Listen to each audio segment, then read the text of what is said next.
Awesome. So we're gonna get started. Excellent. I love how quickly that works. So it is my absolute pleasure today to introduce Dr. Roman Feiman, our speaker for today, who is coming to us from Brown, where he is the, I really try to do this without notes because I feel like it's a little bit better, but I had to write this down because there's no way I was going to remember it.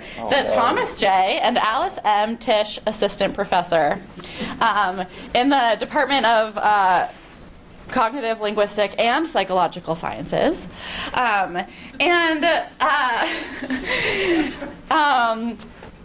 Roman's a really sort of excellent, researcher and has if you look at his CV, has an amazing background and PhD at Harvard and postdoc at Harvard and UCSD before going to Brown, and has funding and awards and amazing publications and so on. But of course, maybe unsurprisingly, the sort of real reason that I've invited him, although, okay, this isn't the real reason, but I kind of wish it was, is that he's Canadian. I recently found out that every speaker I've invited has been Canadian, and so am I. But I promise I don't have a hidden Canada agenda. You recently found out that you were Canadian? Yes. That's funny. Anyway, so no, that is not the reason. The real reason is because Roman, I think above all else, is a really excellent example of a cognitive scientist and sort of really crossing disciplinary boundaries with linguistics and philosophers, linguists and philosophers and psychologists, including the folks that are in this room. And so I'm really excited to hear about his work, and I hope you are too. And so with that, I'll let you go ahead.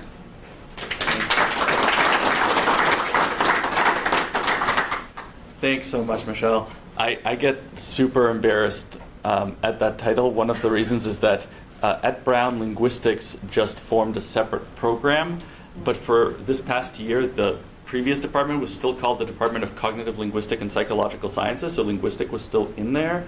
And so for a while, I was assistant professor of cognitive, linguistic, and psychological sciences and of linguistics with like that type. Anyway, it's a mess. All right.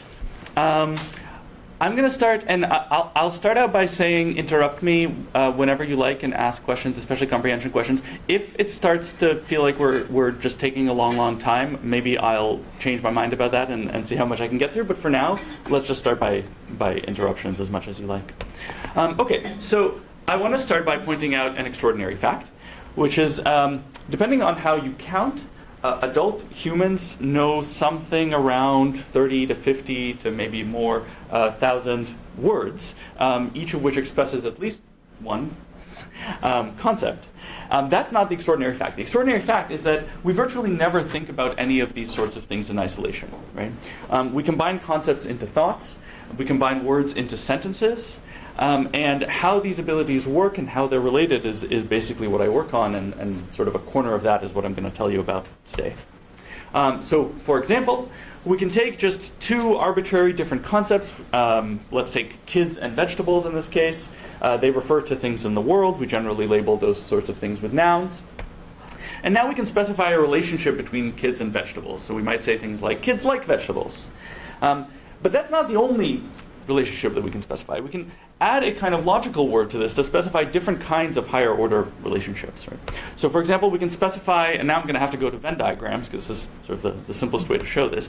We can specify one kind of relationship if we say every kid likes vegetables. And what we're specifying here is that the kids are a subset of the vegetable likers. Those things that are kids are also vegetable likers. Or another kind of relation, like some kids like vegetables. And now we've changed the logical word. We're specifying a different kind of relationship, that there is some intersection between the kids and the vegetable likers.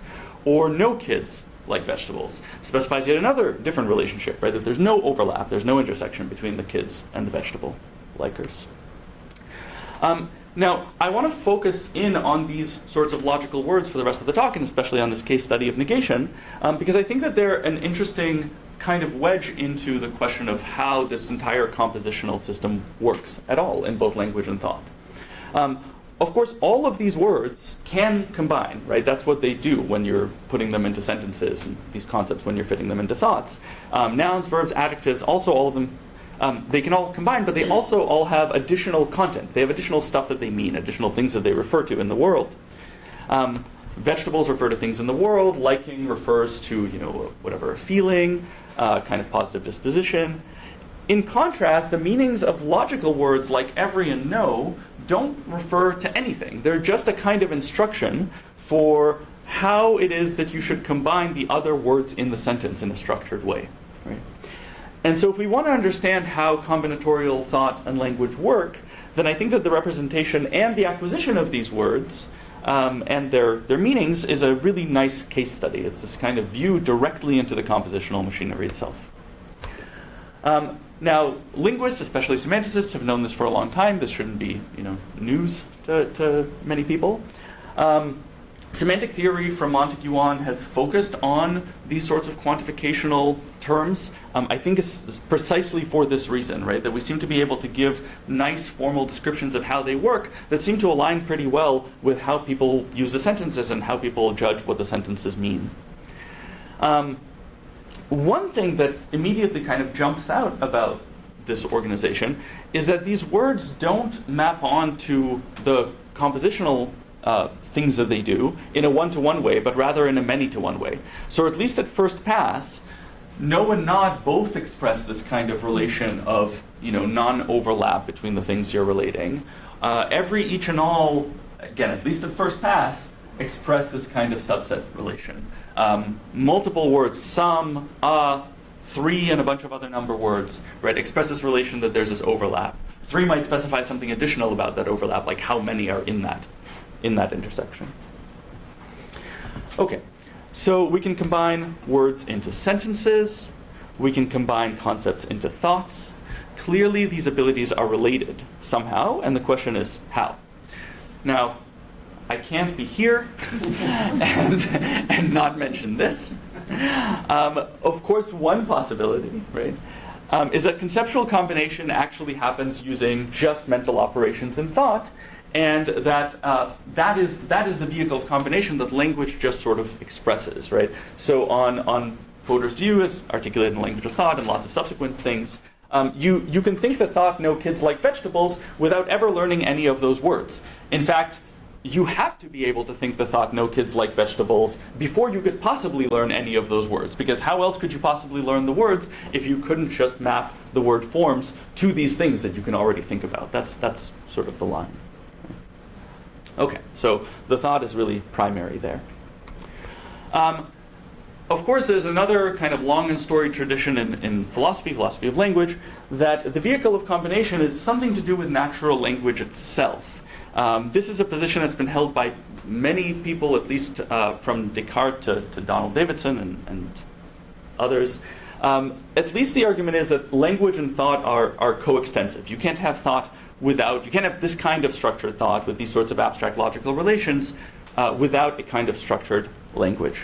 And I think there's this quote from Descartes that I think does a really nice job of expressing how this would work. He says, speech is the only sure sign of thought hidden within a body. There's something that I love about this quote because, first of all, it's very minimal. You could take it as just being about like the diagnostic criterion of like how you know that there is thought somewhere.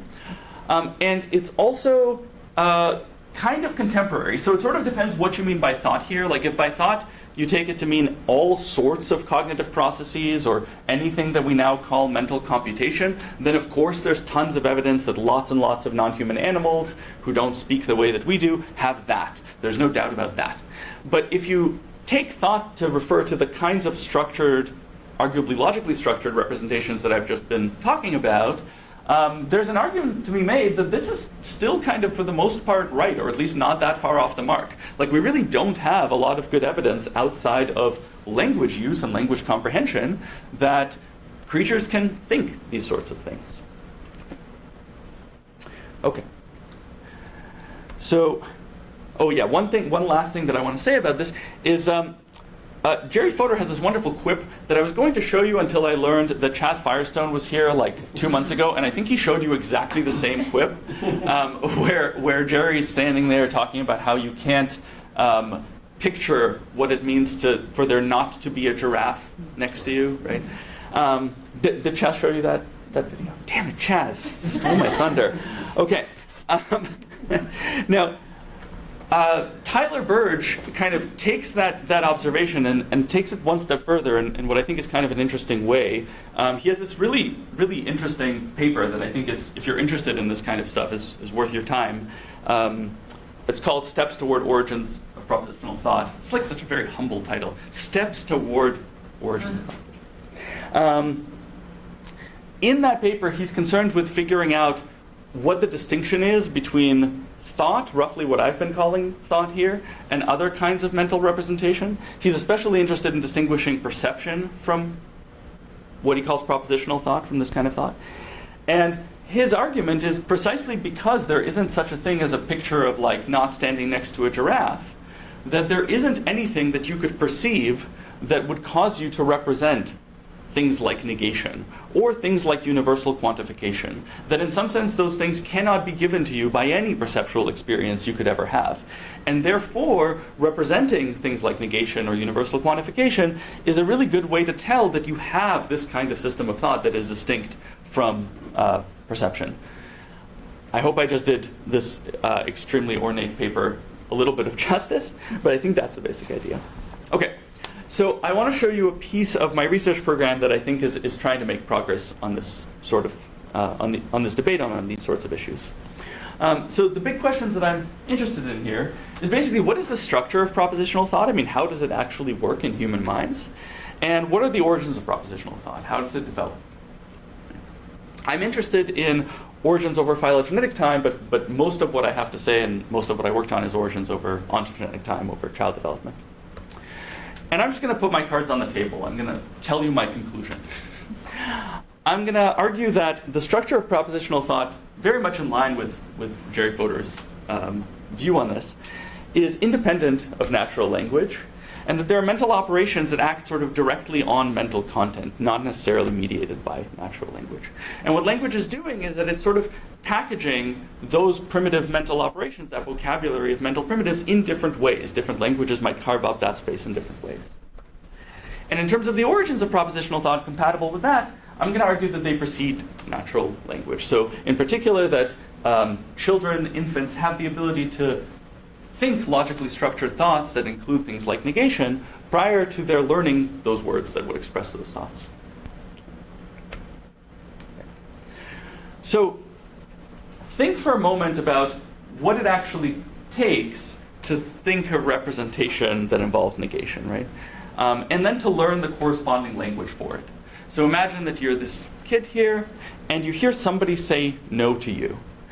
And what they're thinking when they say no is kind of this abstract semantic function. Now I'm characterizing it here as sort of propositional truth functional negation. I'm not going to say anything that is where I think that particular view of how negation works is going to matter. This is just kind of a gloss on like, however exactly you think negation works, it's going to be abstract, and its consequence is going to be changing the truth of the sentence that it composes with.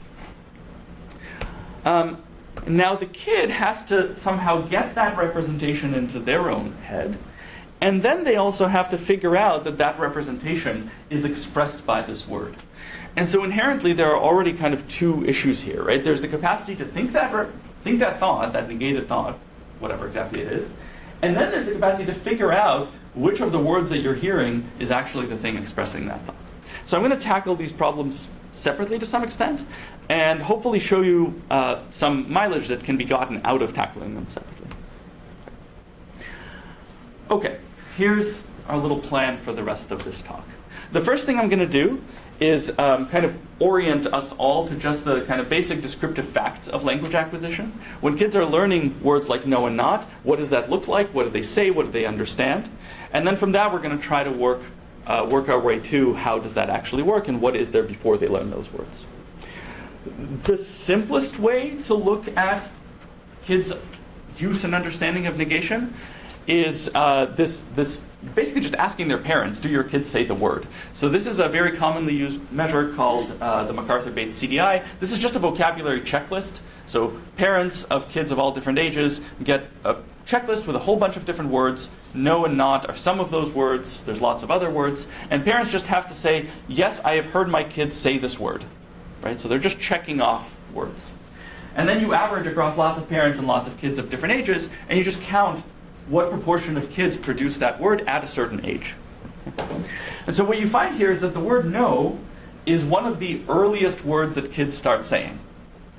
Now, I just gave you this whole song and dance about how the meaning of no is so abstract and difficult and hard, and yet here is at least some evidence that kids use the word no as actually one of the first words that they ever say. If you look across languages, no or its various sort of translation equivalents are usually among the top 10 words that kids say first.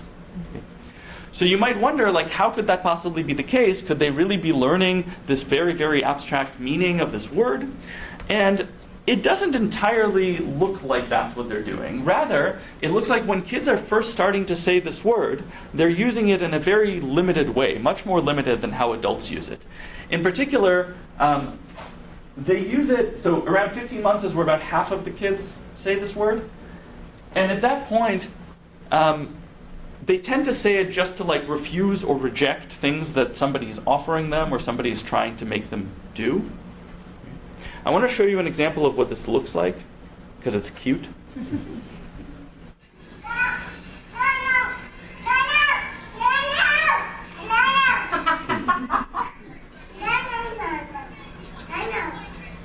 I'm rock.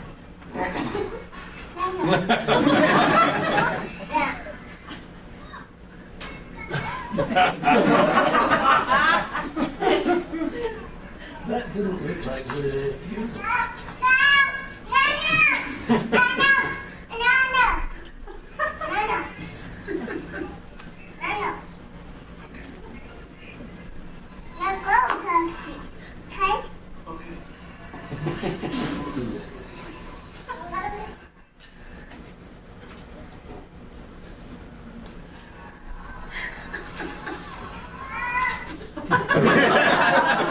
I stopped the video there. It goes on like 5 more times.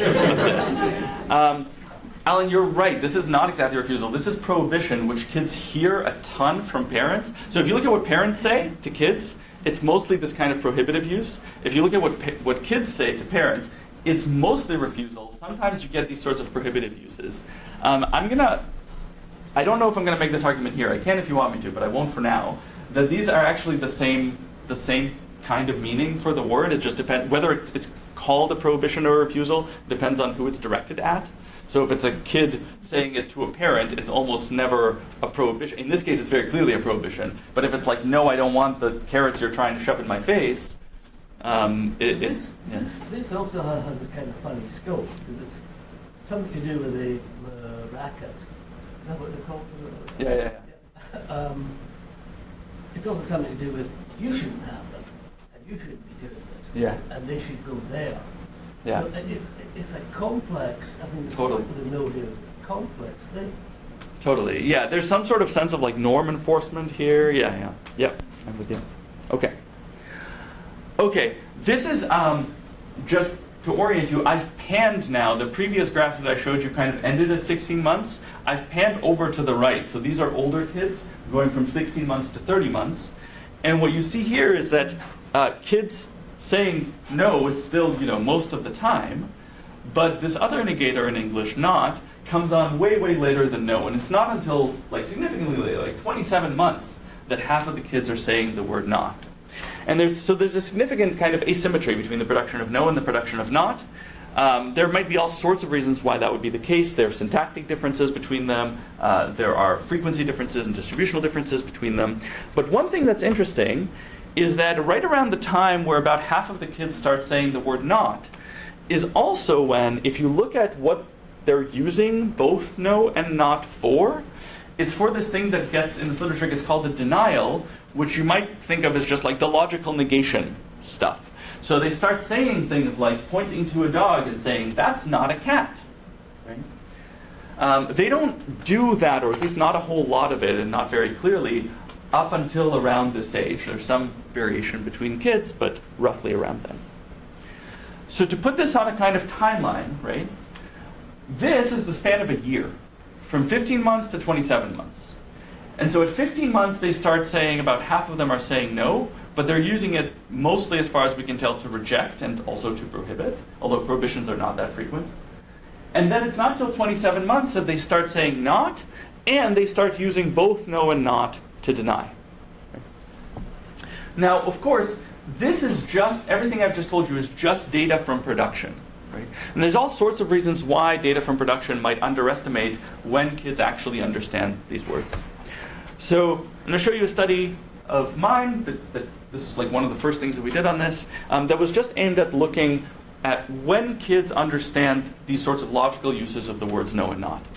And we did literally the simplest, dumbest thing that we could think of, which is we hit this ball, we showed them either a truck or a bucket that the ball could go into, and we hit the ball in one of them, and then in one version we just told them it's in the truck or it's not in the truck. In another version we had this little dialogue with parents. So we gave parents a script where it told them to ask about either the truck or the bucket, and the parent would say, so is it in the truck? And then the experimenter would say either yes it is or no it's not.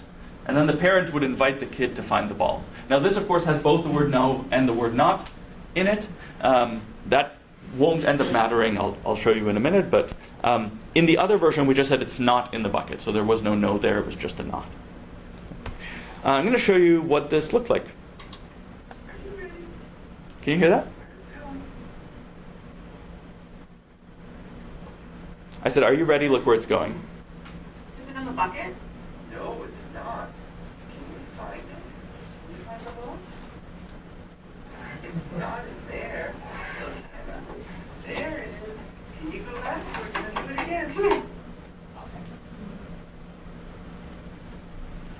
Okay, so that was, the parent said, is it in the bucket? I said, no, it's not. And then the kid happily went and looked in the bucket. Okay. So on that version where we say both no and not, here's what we find. So when we test a group of 27-month-olds, we find that about 80% of the time they go to the correct container. So when you say it's not in the bucket, or is it in the bucket? No, it's not. They go to the truck 80% of the time. If you say, is it in the bucket? Yes, it is. They go to the bucket 80% of the time. So they're pretty good at this. If you look at slightly younger kids, they're still above chance at the affirmatives, but they're now around chance at negatives. And my favorite part of this data pattern is that if you look at 20-month-olds, the youngest kids, they're actually significantly below chance on the negatives, which sort of looks puzzling. Why would anybody ever be below chance on anything? Until you think about what exactly this looks like, right? Where basically, if you don't understand what no it's not means, all you got out of that entire interaction is something about the bucket. And so it's pretty plausible that, okay, I guess it must be in the bucket. I didn't understand anything else that happened in there, but let me check the bucket, right? So they're actually significantly worse than chance on the negative trials and significantly better than chance on the affirmative trials. Okay, so far, this patterns with their acquisition of the word not, and this is what we get with the not test, so it's not in the bucket, as well as the no test. So for both no and not, their success on this task is exactly indistinguishable. Right? They seem to be succeeding at the same ages, failing at the same ages. One consequence of this is that I learned there's this whole series of children's books that are geared at like 1 to 2 year olds. Yeah, people with kids are like making sad faces and nodding their heads. My colleague who had a toddler a few years ago, I didn't have a kid yet at the time, a few years ago he was like, I think I found this thing that's relevant to your work. In daycare, they're giving my kid this book, and he came home and he started hitting things with his hands. Turns out there's a whole series of these. So if I'm right about when kids start to understand words like no and not, and it's not till they're 2 years old, don't give these books to sub 2-year-olds. They will get confused and maybe take the opposite message than the one intended. My favorite is like, diapers are not forever. Yeah. Just like the assumption that a 2-year-old knows what forever means.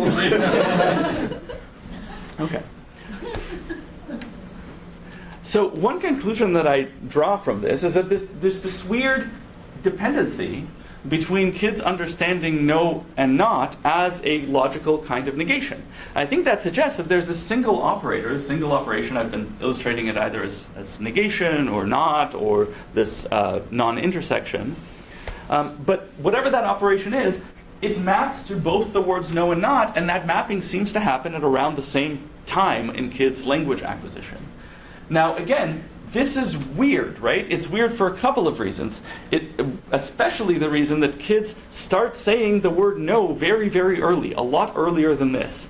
So, most of the time when you learn about language acquisition, you learn that kids understand words before they're able to say them, right? This is kind of a weird, unusual, maybe unusual, I don't know, case of a kind of production preceding a kind of comprehension, right? Kids are producing the word no, but they don't seem to have the full range of its meaning, at least. Okay.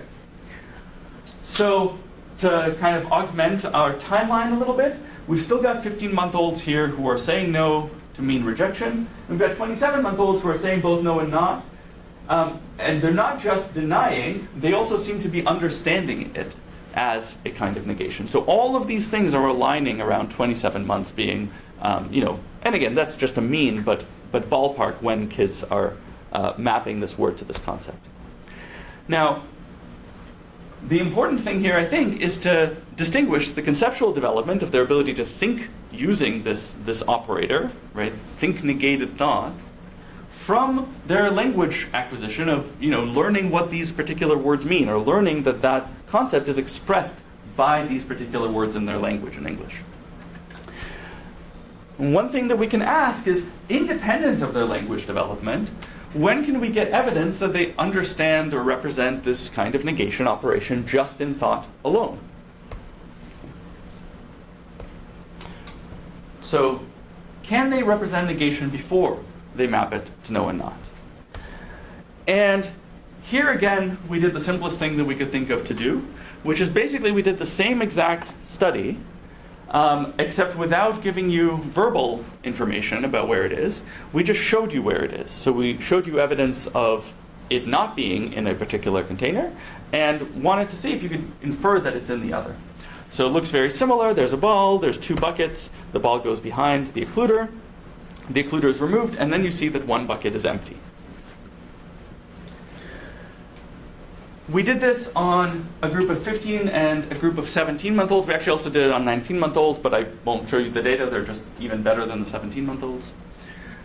We gave them 2 practice trials, and then we gave them 8 of these negative trials. So 8 times in a row, you see the ball being hidden, and then you see the empty container, and you've got to figure out that you're going to go to the other one. Of course, side is counterbalanced across trials, all of that. Okay. What we find is that 17-month-olds pass this task. 15-month-olds are totally a chance. Now, you're probably used to looking at bars where things are a chance, but I just want to point out that this is kind of insane. This chance level is a crazy thing. It's a crazy thing when you observe kids doing it, because what it means is that it's like they've forgotten what you just showed them a second ago, right? Because you're taking this bucket, you're showing them that it's empty, you're putting it back down, and then fully half the time, these 15-month-olds are like, okay, I'll just go to that same one, right? It just seems like they've encoded no relevant information from the fact that they saw that bucket being empty. They're just, so what chance here means is that they're just clearly wrong half the time. Now, that is one particular task and one particular kind of use case of negation.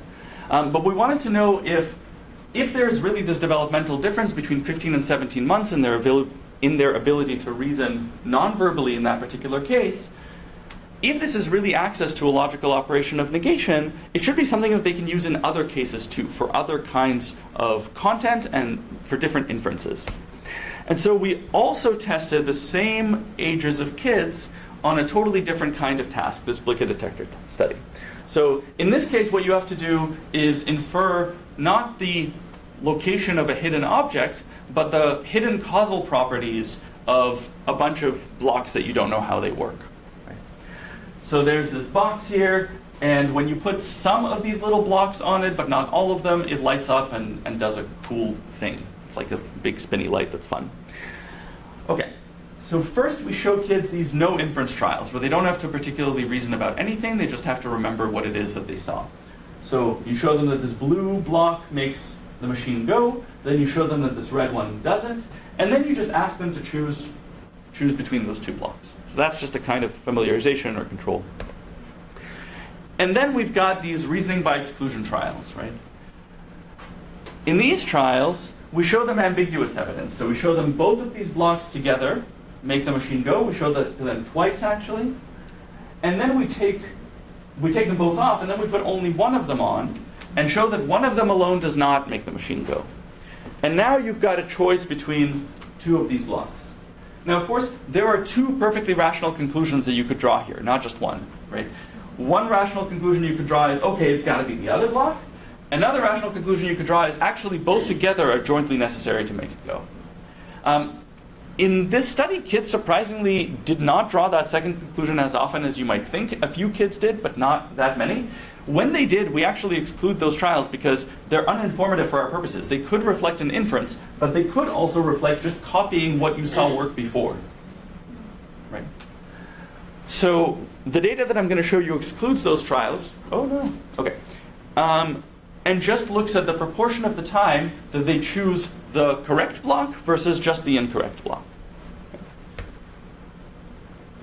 Okay, so again, there's 15 and 17-month-olds here, 24 of each of them. There's a kind of warm-up trial, which is just like one block, and you put it on the thing.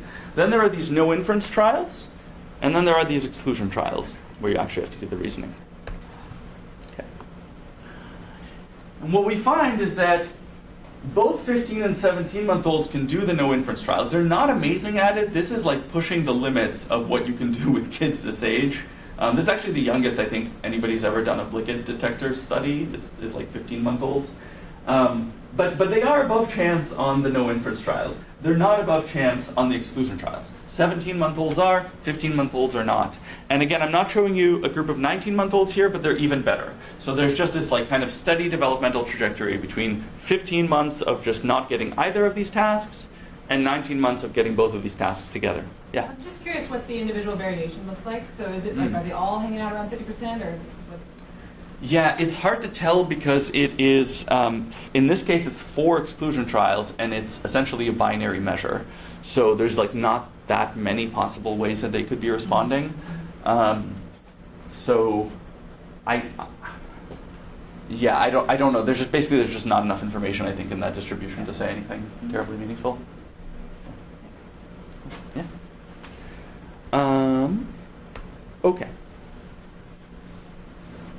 Okay, very, very tentatively, there seems to be this common developmental trajectory between these two instances of reasoning by exclusion. This inference over the location of a hidden object, like it's not in one place, therefore it's in another. And this inference over the hidden causal properties of these two blocks. Like this block didn't work, therefore I should try the other, or it must be the other that would make it go.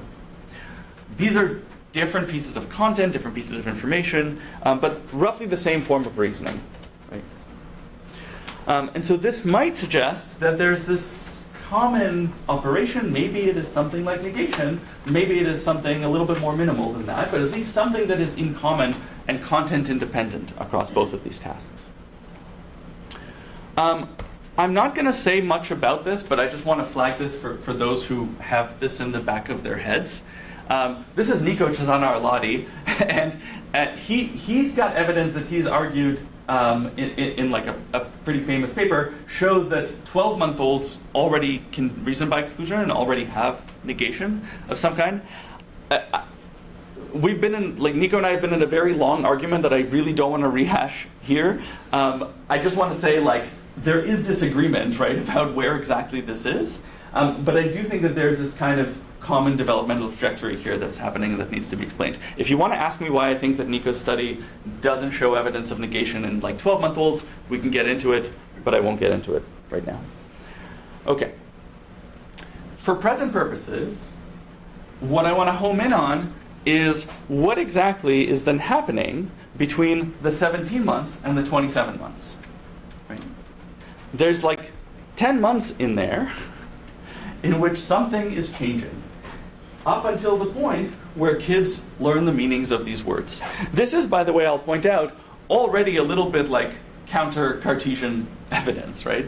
I think I want to argue from this evidence that speech is not the only sure sign of thought hidden within a body, or maybe it's the only sure sign, but it's not the only sign, right? That we can get other evidence from nonverbal tasks of things like thought-structured, logically structured, inferentially rich capacities. Okay. So what exactly is it that's happening between 17 and 27 months? One way to put this is what's going on that the word really takes an additional 10 months to learn, both of these words, right? Mapping them to this logical concept. Or is it the case that the concept itself is somehow not still entirely there? So I showed you this evidence that they succeed on both of these tasks together, but that might still not be full-fledged negation. There are all sorts of other ways in which you could characterize what is it that infants are thinking, what kind of mental operation that they're using in order to rule out. People sometimes call it avoidance or just exclusion, or I sometimes don't know what the difference is supposed to be between all of these things. But certainly there are ways to characterize it that I think are perfectly coherent, that are not full-fledged negation. So one possibility is that between 17 months and around 27 months, there is still some additional conceptual development that has to happen for kids to be able to think negated thoughts and represent this concept of negation. In addition to, of course, then having to learn the mapping to the words. But another alternative possibility is that what you have at 17 months is really totally the concept of negation. And the only problem that's facing you is figuring out which of the words, which of the many, many, many words you're hearing, express this particular concept. And again, if you're learning English, it's going to be no and not and. Right? I'm calling this an information limit because maybe the limit is on the evidence here, right? On the kind of information that you're able to get that these words map to this concept or express this particular concept. I want to just give you a kind of intuition for why there might be this information limit, right? So imagine that there's this dog here, and somebody says, hey, look, that's not a cat. Now, think again about what the kid has to do here, right? In order to understand what's being expressed, the kid has to be able to form this thought of like, okay, that's not a cat. And then they have to figure out which of the components of this expression map on to that thought. Now assume that they've solved a lot of hard problems. They can get phonemes, they can segment words. Right? But imagine that they don't yet know what any of the words in this sentence mean. Now they're in a position of having to try to identify that it's actually this word in particular that expresses this thought. But wait a second, why would they ever be thinking this thought in response to this scene in the first place? Right? There's nothing here that would, they could just be thinking, that's a dog. And if they don't know any of these words, nothing could induce them to think, oh, that's what the word not here means. Okay, compare that with the case where they know the word cat. Right? Maybe they actually, imagine that they know everything else, all the syntax and everything else in the sentence, except for the negation. So now they can tell that there's a dog, they can tell that somebody is talking about it, and they can tell that somebody is using the word cat, and that there's this other word that they don't know. This not here. In that case, it might be a lot easier to imagine that they would think this thought, that that's not a cat, and then hypothesize that maybe this word not is actually the meaning of this concept. So that's what I mean by there being an information limit, right? When you're a younger kid who doesn't yet know a lot about the world, doesn't yet know a lot about the words that are being said, about the language that you're hearing, even if you're able to form this thought, you're not going to get a lot of good evidence for which of the words that you're hearing that thought could map onto. And you're not going to have a lot of good evidence to think that thought in any particular case.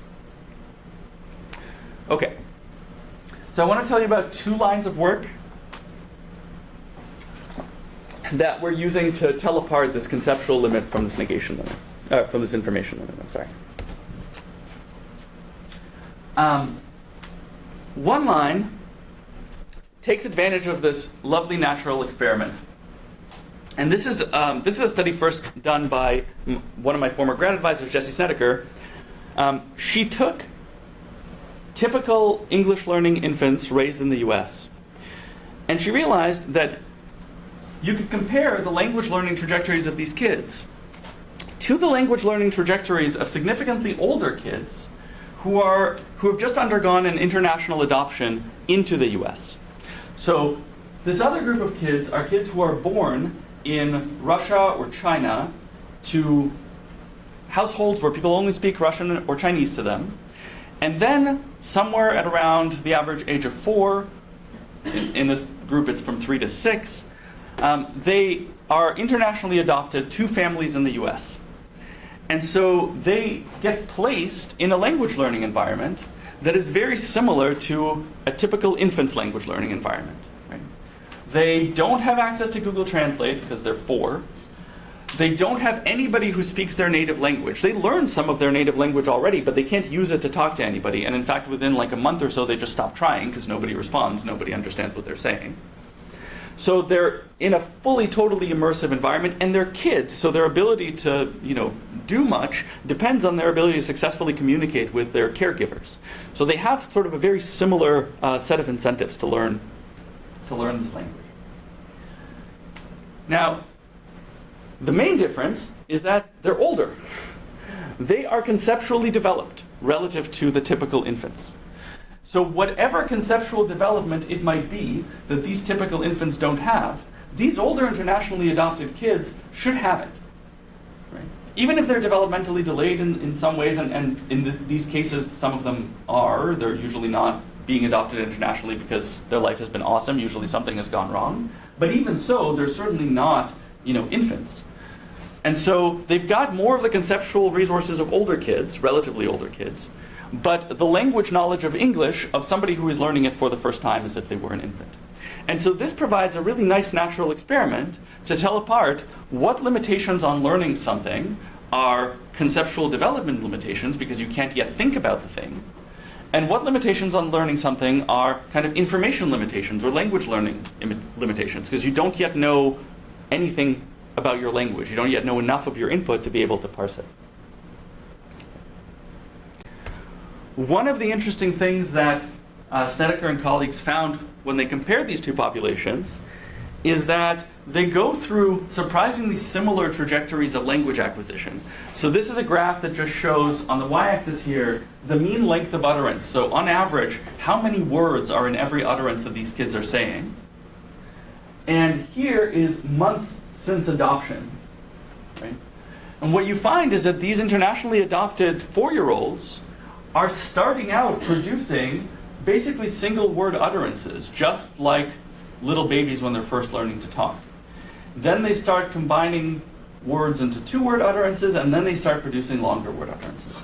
So that's kind of one piece of evidence that that particular feature of language development isn't due to conceptual limitations, that it's something about a trajectory that you have to go through when you're learning a new language. For our purposes, we wanted to use this kind of natural experiment to look at negation, to look at whether the limit on mapping the words no and not to this logical concept is conceptual or something to do with language learning. And so we have to look back at production. We can do comprehension studies on these internationally adopted kids. But given that we've now established that this production of these sorts of denial negations corresponds pretty well to kids' comprehension of no and not in a logical sense, that's the thing that we're going to leverage.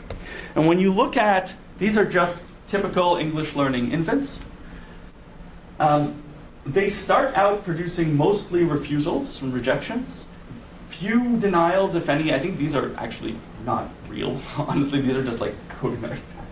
But then the proportion of denials of the total negations that they produce goes up as they get older, and the proportion of refusals goes down. The exact trajectory is different for different kids, but the overall pattern is generally the same. So as you get older, denials go up, refusals go down.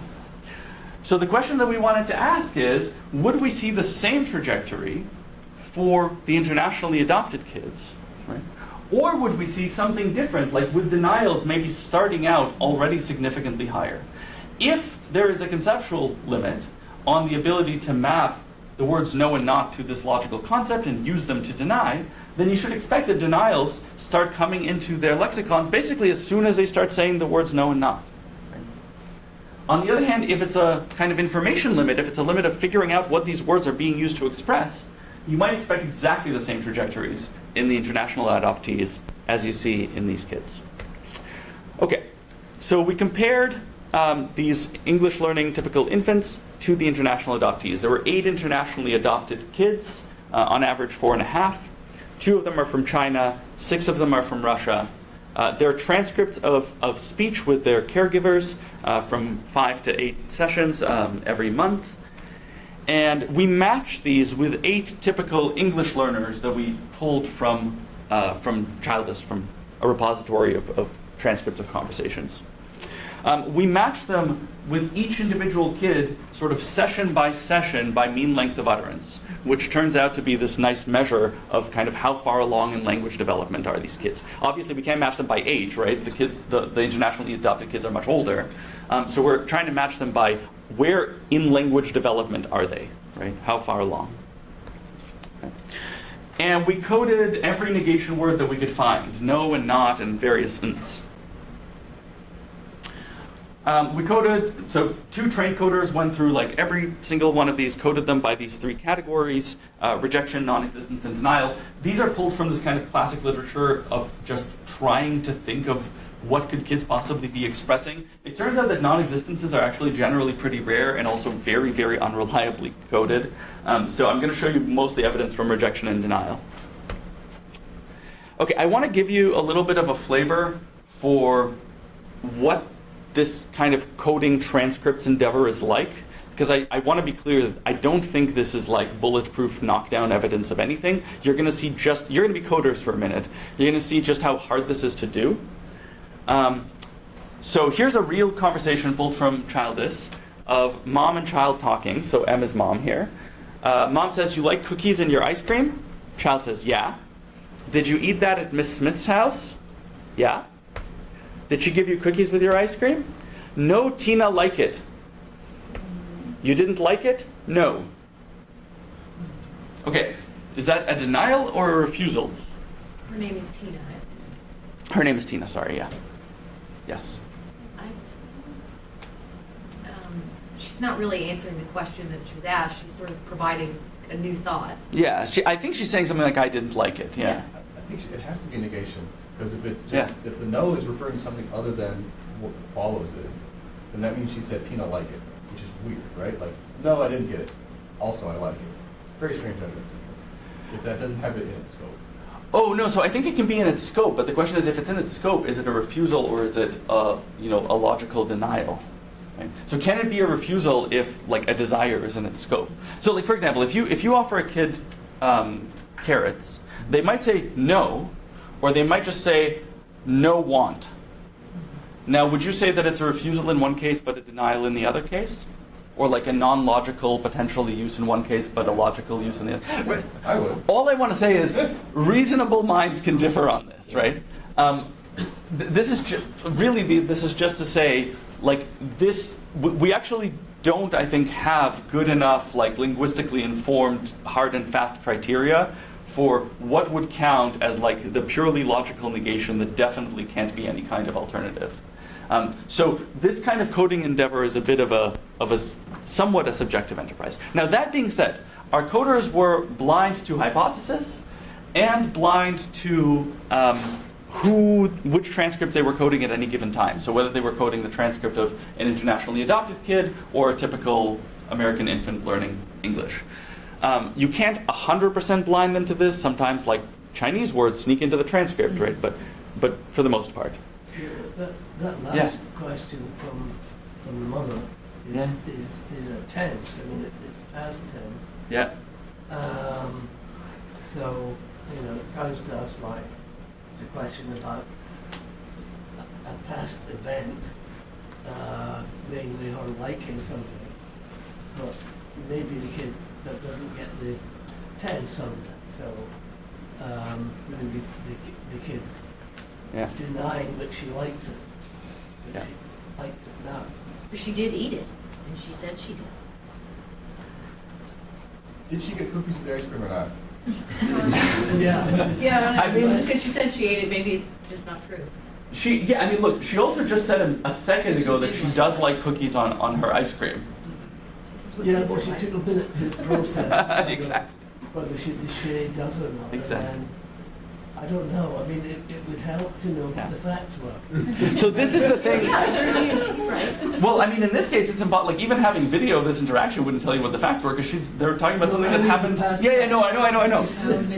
Yeah. What happened at Miss Smith's house? Yeah. You'll have to call Miss Smith. This is the kind of thing that drove me to do comprehension studies in the first place, right? I spent a while staring at these sorts of transcripts and going, I can't be sure of what this kid means. Okay. To the extent that this is codable, and to the extent that we get some significant degree of inter-rater reliability on these things, here's what we end up getting. The blue line here are controls, so typically developing English-speaking infants. The red line here are the international adoptees. On the x-axis is the mean length of utterance, so how long per utterance on average they are. So that's the sort of index of language development.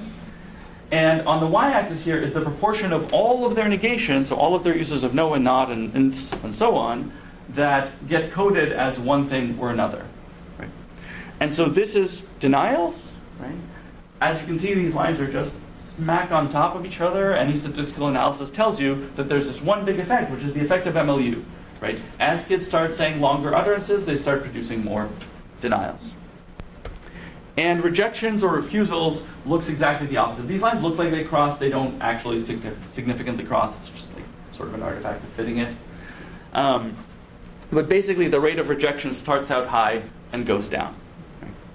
So the point is, whether you are a young English-learning infant in your native language environment, or an older internationally adopted kid with more sophisticated conceptual cognitive skills, but no language knowledge, you go through this very similar trajectory in which denials come up later on in the course of language acquisition. Right?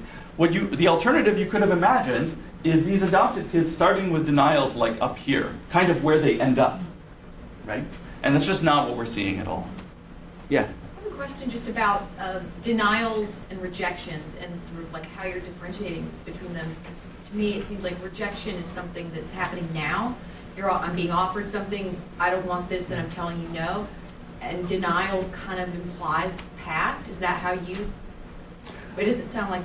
So I think denial can be about the here and now. So just like these cases of like mislabeling, like this dog, it's not a cat, right? Like that could be about a thing that's right in front of me, but I'm not rejecting anything because there's nothing's being offered to me, or I'm not being made to do anything. Okay, so it's about the offering. If something's been offered, then you can reject it. But if not. You could reject something that hasn't been offered to you, I guess, too. If you say, I don't want that. Yeah, and this is why I think that rejections and prohibitions are ultimately very similar things. I think basically what they mean is like, stop it. Yeah. Right? Like I don't even think, or I don't like it. Like I have a negative feeling about this thing that is happening or that you're doing. Yeah. Right? Like I think calling it any kind of negation is maybe a bit too rich, right? Yeah. Okay. So, the conclusion that I want to draw from this international adoption case is that this supports a kind of information change account, right? This isn't about how conceptually sophisticated you are. You can be as conceptually sophisticated as an older kid or as a younger kid. It's about how much of the language you already know, whether or not you can make that mapping. Okay? But I haven't shown you yet any evidence that how much of the language you know determines the hypotheses that you entertain about the input that's coming in. So that's what I want to do next. And I want to do that using this human simulation paradigm. So I'm going to show you this kind of graph again. This is again of a typically developing, typical English-speaking infant. And just to highlight that when they're young, which is also, by the way, when they don't know that many words yet, they mostly produce refusals, very few denials. And as they get older, those things flip.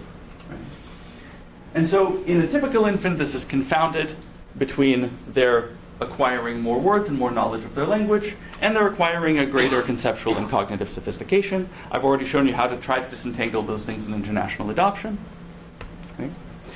But there's another thing that we can do, which is we can try to disentangle them in fully grown human adults.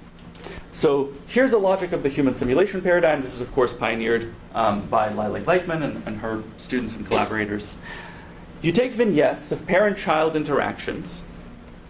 You remove the audio from them so that people can't hear what's being said anymore, but they can still see what's happening. And you can place a continuous tone, like beep, over a particular target utterance. Then, once you've removed the audio, you can manipulate how much linguistic information you make available again. The way that we're going to do that here is with subtitles, different amounts of subtitles captioning different sorts of things.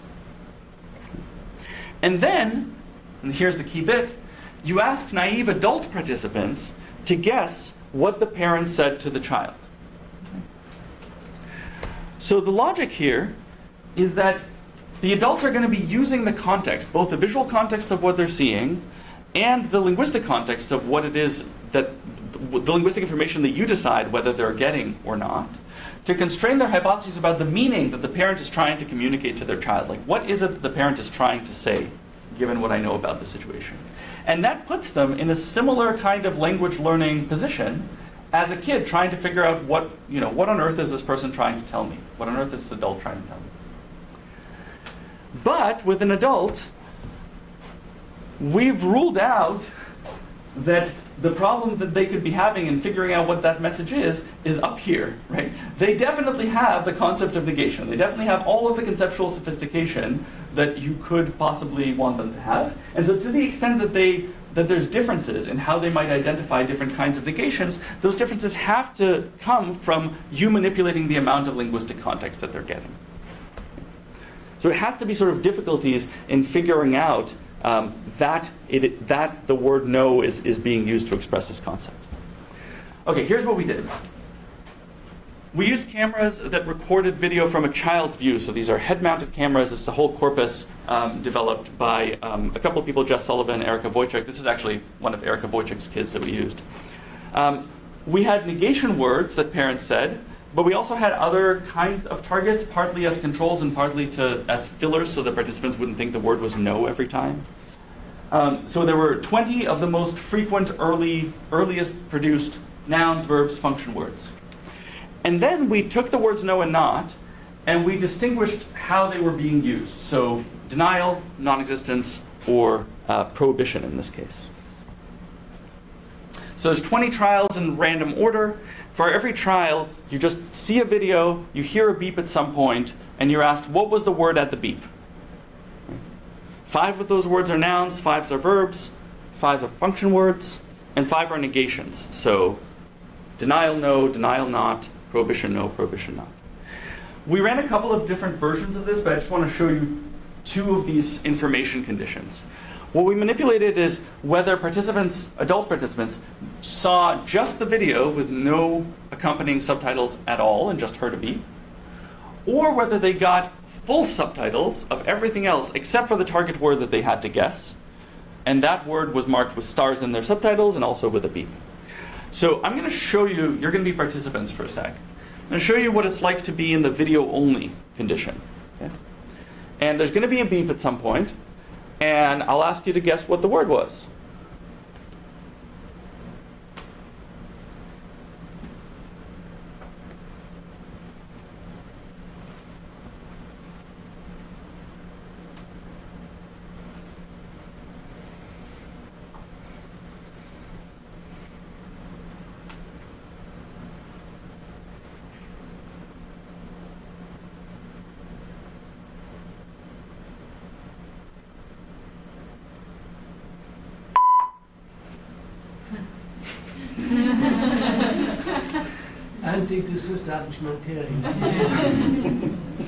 So I have to say that this kind of blew my mind because I just had completely the wrong assumption. I mean, now that you've seen this, I think all of your hypotheses are colored now by this. But I really thought that if you give adult participants the option to guess any word whatsoever that they know, that they would just absolutely never in a million years guess the word no. Like, it's just not a likely hypothesis for what an experimenter could be asking you about in this sort of context.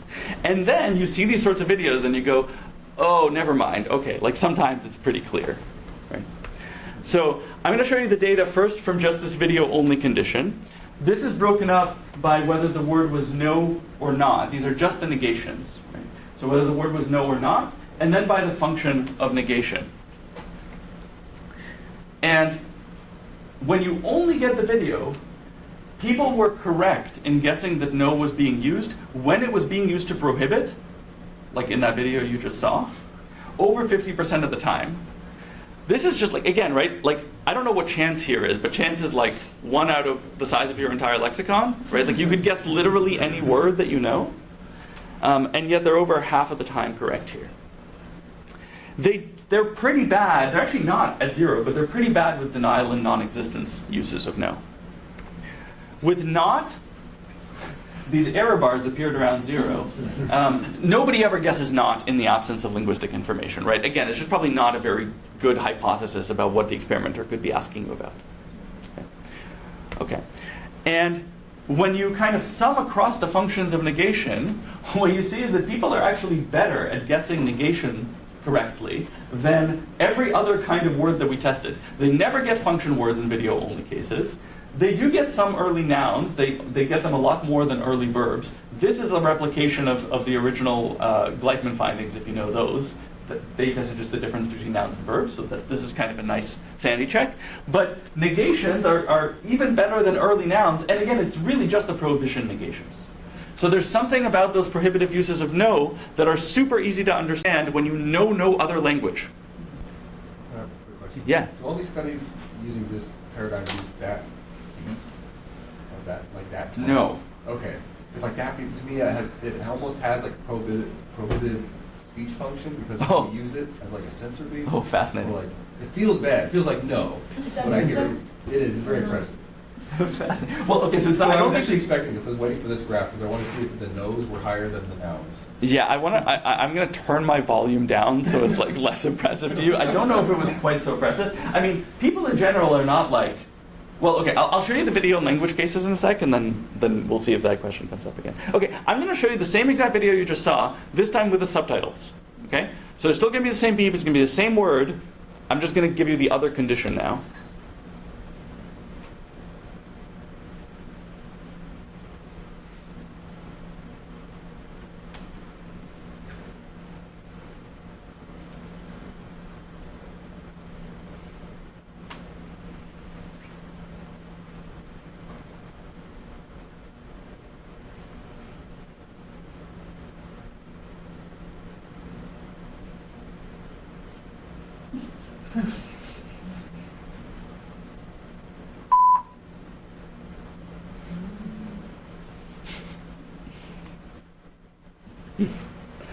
Okay.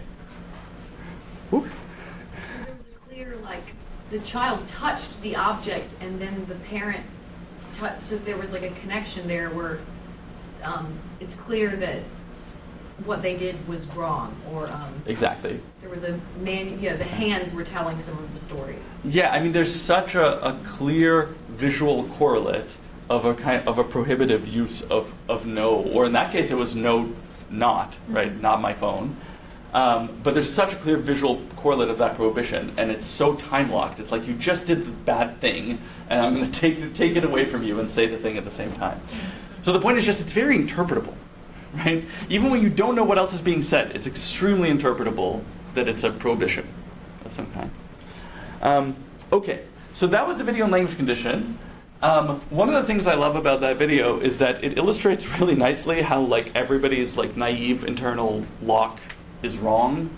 Sorry, I mean John Locke is wrong. Like everybody's, story of like, oh, when you see the silent video, you just think, with no captions, you just think, oh, I bet that these parents are like saying something informative about the objects around them in the world. And then you see the captions, you're like, no, they're talking about their lunch. Like it's like, what did you have for lunch? Oh, kale salad. Like there's no kale salad anywhere around. There's like a phone and a tablet and a book and a table or whatever, right? Like they're not trying to narrate the child's experience. It's just not what they're doing. Okay, so with the language information added to the video, what you see is that it actually doesn't really get any easier to guess prohibitive uses of no. This bar is a little lower, but it's not significantly lower. But it does get way, way easier to guess denial and non-existence uses of no, right? In those contexts where somebody's saying things like, that's not a dog, all of a sudden the rest of the linguistic information is extremely constraining about that being said. Right? And the same thing about not, right? Denial nots become extremely easy to guess when you have the rest of the subtitles there for you.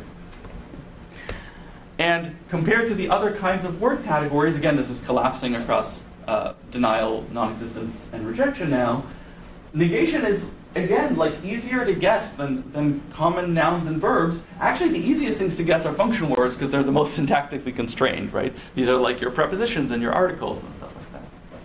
Those are impossible to guess from video alone, but much easier to guess once you have the rest of the sentence around you. Okay. So what I want to highlight is that this video-only condition is analogous to what information the child can glean from their interaction with their caregiver at one point in time, and the video and language is analogous to what they can glean at another point in time, right? These young kids, like around 16, 15 months, when they're first starting to say the word no and they're starting to use it to prohibit and to refuse, they are in a position of roughly being in the video-only condition. They don't yet know a whole lot of the rest of their language. Of course, the language is happening, but they don't understand it, right? And in that position, what they can extract from that input is probably pretty close to what adults can extract from that input, namely that no is being used to prohibit and not a whole lot else. Once they get older and they learn more of their language, they're in a position to overcome that kind of information limit. Right? Now they're in a position to use their knowledge of the syntax and of the other words that they're hearing to constrain what is the possible meaning that I'm getting here, and then to learn the meanings of no and not. So this video-only condition is kind of analogous to the child's information state early in language acquisition, and the video and language condition is analogous to their information state early on. And so this evidence from the human simulation paradigm, right, also supports this kind of information change account. The idea here is that what's changing is not any sort of conceptual sophistication, but maybe what's changing is just the same thing that's different for an adult across these conditions. It's how much of the information can you extract from your language. In other words, this gap from 17 to 27 months might basically all be due to language development as opposed to conceptual development. As you learn more of your language, you're in a position to better hypothesize the meanings of the words no and not, and better constrain those hypotheses relative to what you're hearing. Conversely, I think that what might be happening between 15 and 17 months is not just language development, right, but possibly actual conceptual development based on those non-linguistic tasks. And there's a lot more to do to figure out what that's like and what exactly is happening here. What's changing that's allowing them to succeed on these nonverbal tasks in common. Okay, just to get back to this. I've tried to argue that the structure of propositional thought seems to be independent of natural language, and it seems to precede its expression in natural language, right? That you can have these thoughts, and there can be a whole separate other problem of learning the language that expresses those thoughts.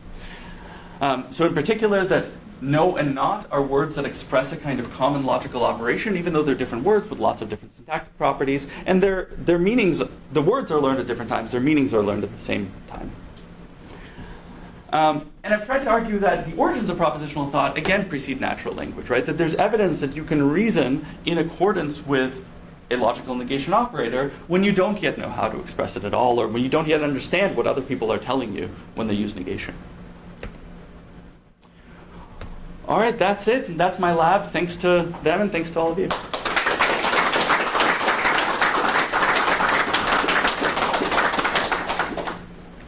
So we have about 10 minutes for questions. Ooh, I took long. Sorry. Yeah, Ryan? The first thing that comes to mind, which is really intriguing, is the difference between no and not. And they come at different times, I assume because the child is experiencing them in different frames, more or less. Where no is really obvious, like I said, like, oh, there's this contact or whatever. But there are some languages where I think there's not really like standalone no, and it always has to occur in the syntactic frame, or be something like negating a VP or something like that. Doesn't Mandarin work this way, where it's always like, people say like not want or something like that? Does anybody know about Mandarin? There are definitely languages that only have one negator, but then it, like Spanish only has one negator, but then it does all the things. And so my question is, this would be the inverse case. Does that make it easier for kids? And if you didn't have a standalone, you only had not, well, you had to actually negate something. Yeah, so make it harder for kids. Yeah. So great question. This is exactly what we're looking at now. So we've got this big project going on in the Philippines, where Tagalog, which is the main language of the Philippines, is like a perfect test case for this because it's got at least seven different negators, and they actually seem to split up by these functions that people independently hypothesize. So there's a separate word for rejection negation that's different than the one for non-existence negation, that's different than the one for this kind of all-purpose logical denial. And so the question is, if you're learning a language that has that kind of negation system, is that going to make it easier or harder to map the logical operator to the all-purpose denial one, especially? Anyway, we can talk about this more, but there's a bunch of reasons why it might be easier, a bunch of reasons it might be harder. I don't have good answers for you yet. We're doing both experiments like the bucket truck stuff in Manila right now with a bunch of great collaborators there. We're also collecting, turns out that there was no accessible corpus of parent-child interactions in Tagalog. Like just childless didn't have one, we couldn't find one. So we're collecting one. We're like a year and a half into this longitudinal corpus collection project in Manila. Yeah, so stay tuned. It turns out really hard because apparently English is like taking over Metro Manila, and so there's actually very, very few monolingual Tagalog learning kids right now, except like in the very rural areas where it's hard to get to and hard to test them. But anyway, yeah. Jake, I saw your hand up earlier. Yeah. Well, first of all, just incredible work.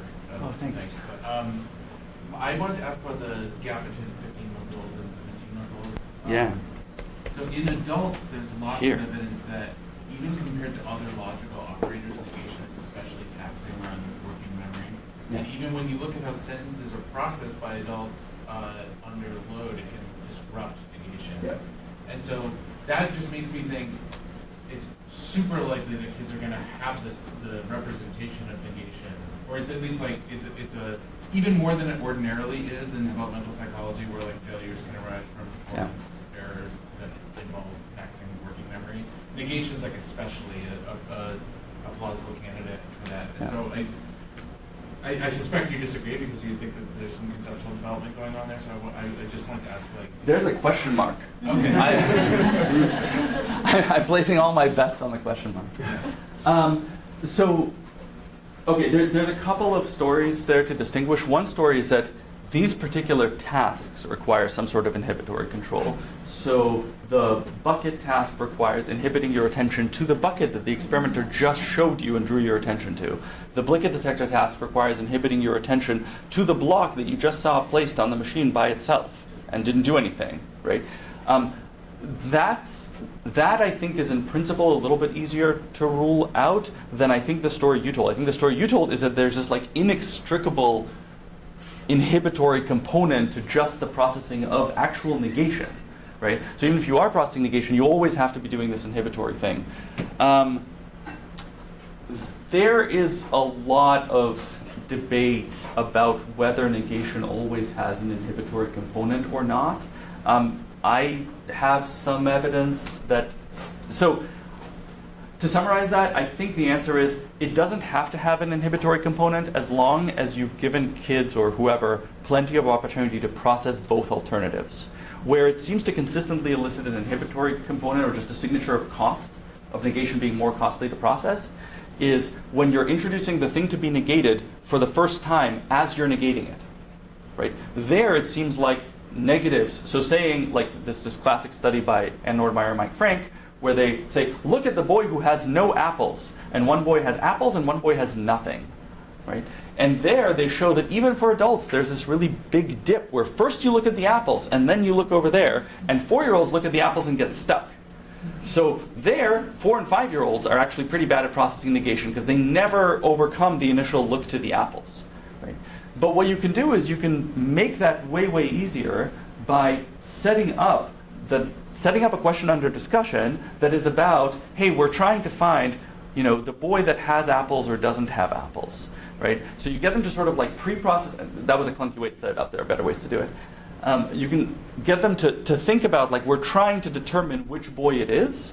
And now if I say, of these two boys, look at the boy who has no apples, with that kind of contextual constraint, there's no asymmetry between affirmative and negative sentences.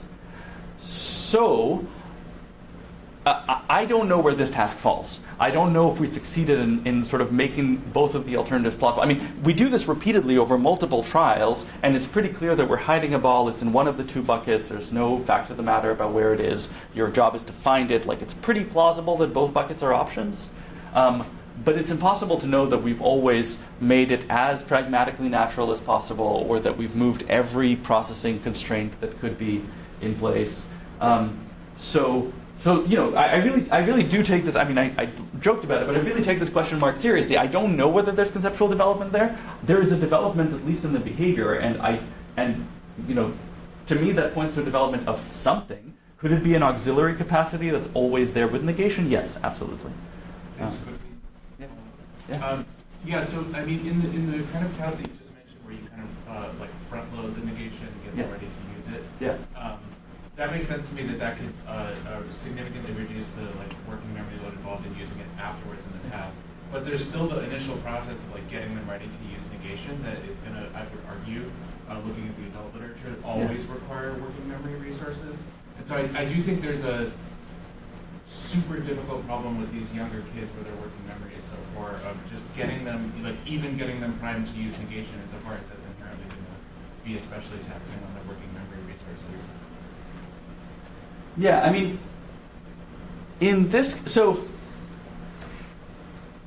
let me put it this way. I mean, I don't know if we want to get into the debate between me and Nico on this, but I do not know a task. I know tasks that find earlier success on something that could be negation. I do not know any task, including those ones, that you could look at and sort of a priori objectively say, yeah, that definitely requires fewer auxiliary capacities, or way less working memory, or way fewer resources.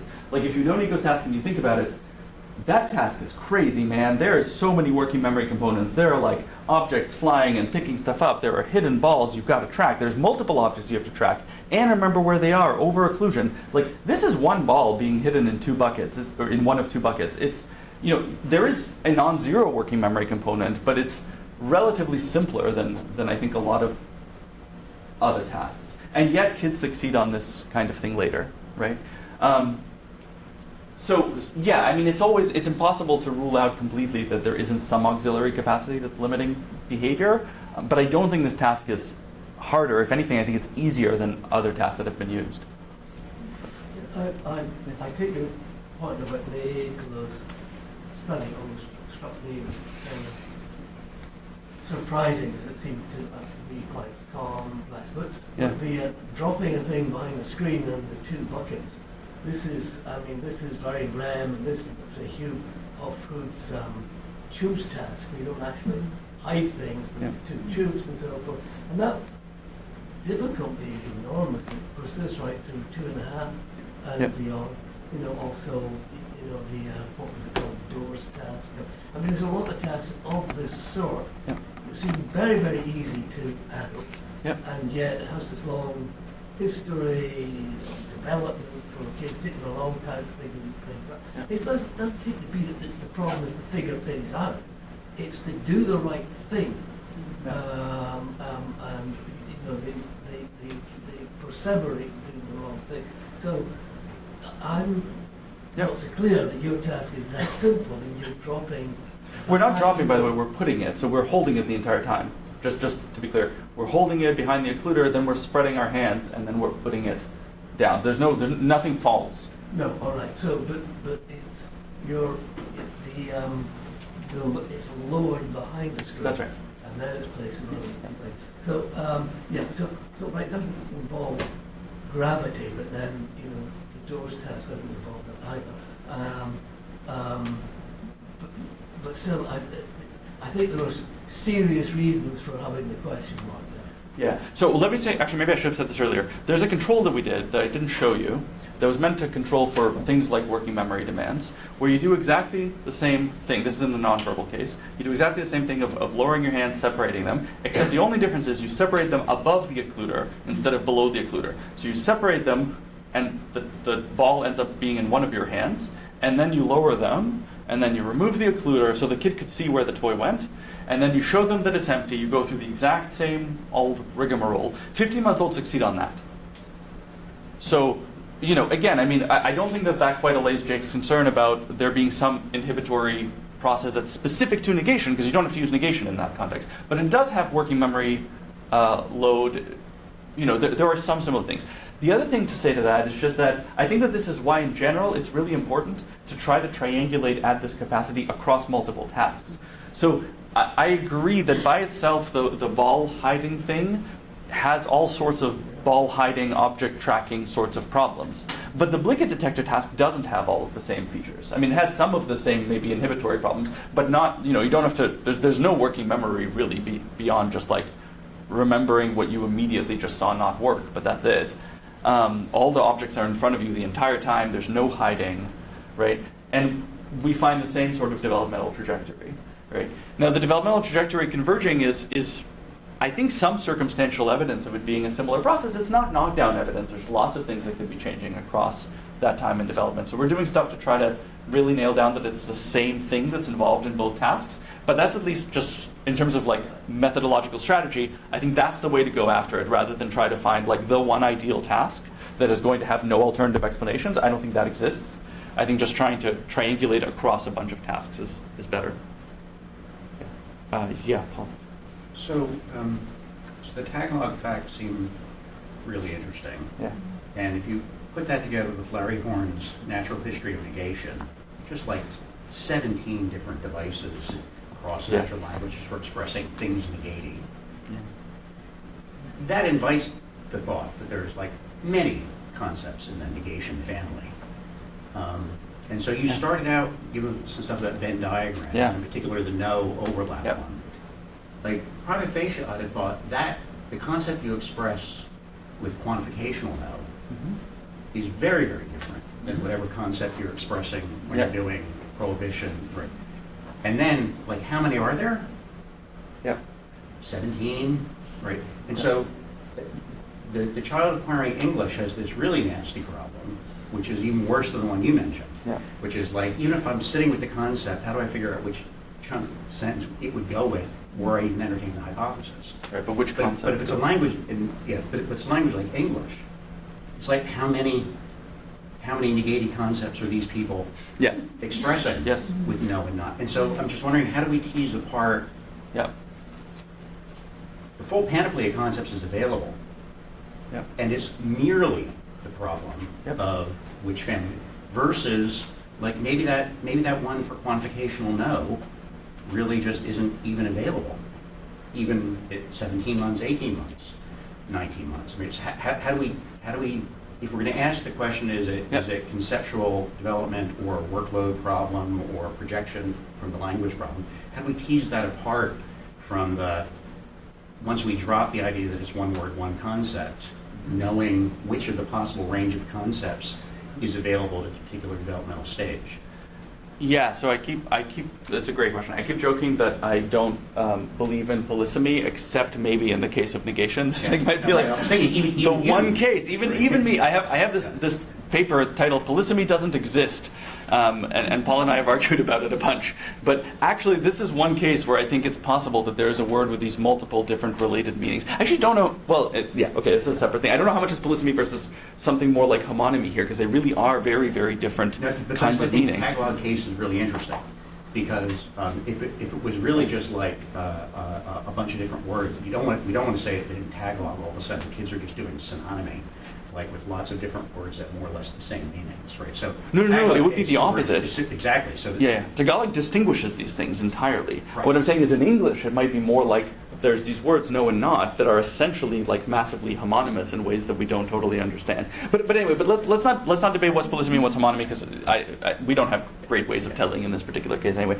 I take your point that it is super interesting to try to figure out whether there are multiple concepts, and the ambiguity is like which concept should go to which word. I think this was, I guess, part of my answer to Ryan. I think this is why comparing a language like Tagalog that has lots of words divided by function, not just by syntactic stuff, comparing that to something like English, or even better yet Spanish, where there's really just like one word that does the whole thing, would be really informative. And you have to make some auxiliary assumptions, but you can draw out hypotheses about what the diversity of words in Tagalog should predict about the ease of learning or the difficulty of learning under different accounts. I'm not sure I'm going to be able to we have like this whole like network graph thing of like different mappings between hypotheses and patterns of results, and I'm not going to be able to reconstruct it on the fly. But you might imagine that Tagalog could make the learning problem simpler in a certain way, where what English ends up treating as a bunch of meanings all get mapped onto one word, Tagalog treats as like, no, each of these things gets its own word, and so you just have to figure out which one goes where. Alternatively, if you have some sort of conceptual development where you really have to grow your multi-purpose negation operator, maybe even out of these other meanings, then maybe something like English could be helpful, right? Where you're actually getting information, or cues essentially, that these meanings are related because they're all mapped to the same word. And in Tagalog, you're not getting that sort of cue. So those are some of the like differential predictions from, but there are others, and there's a lot depends on which auxiliary assumptions you make about whether, synonymy or homophony is harder to learn or easier to learn. It's hard.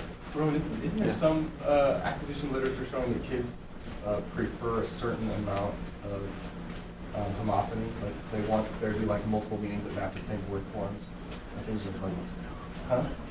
I feel like I've read this before. Am I crazy? Am I imagining this? So the things that I know show that kids disprefer homophony, but it might depend on the kind of homophony. Like I'm not totally sure that like kids definitely disprefer sort of like unprincipled, rampant, bat means both baseball bat and flying animal, like that kind of thing. It's just harder for them to learn a second meaning for a totally unrelated, a second totally unrelated meaning for the same word. But yeah, I don't know what you're thinking of, but I can imagine there being cases. I might be back projecting from the fact that like languages seem to prefer lots of homophony, and I don't know why. Right. So we are over time. Sorry. No, it's not your fault. It's the lovely discussion. But what I'm hoping then is we have our reception in the other half of the psych building, in the playroom, which is A139. Yep. A139, where we have dessert and coffee and other snacks and stuff. So hopefully we can just move the conversation there. And Roman will answer all of your continuing questions then. I just realized that.